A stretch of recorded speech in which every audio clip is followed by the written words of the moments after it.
I wonder if you can relate to this.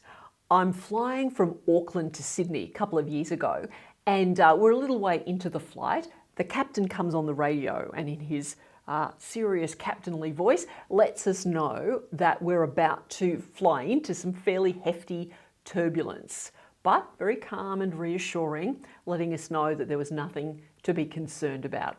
So a few minutes go past and then we hit the turbulence. And yeah, it was pretty heavy.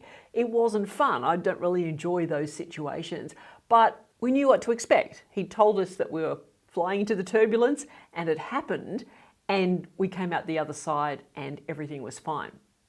A couple of weeks later, I'm actually flying the same route, Auckland to Sydney, same airline. Flying along, this time no announcement, but we hit turbulence. And it was just as bad as that previous flight.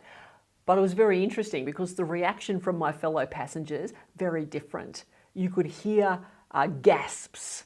I certainly felt very uncomfortable. Of course, we came out the other side, everything was fine, but the difference obviously was the communication. That first pilot forewarned us. Now, he could have done that and then there was no turbulence, so a false alarm. But it's still much better to let people know in advance. So I think there's a great correlation here for leadership. Often, when there's turbulent, rocky times ahead, as there often are in business and organisations, it can feel easier to just wait and see.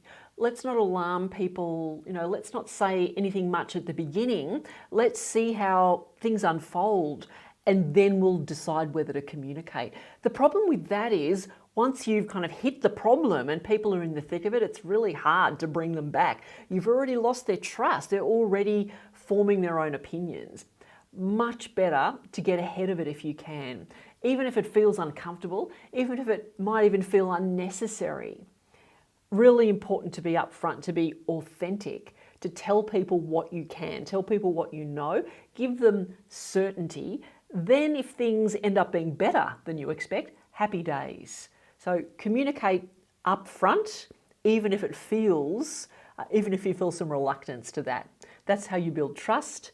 That's how you can be a believable, dependable, reputable leader.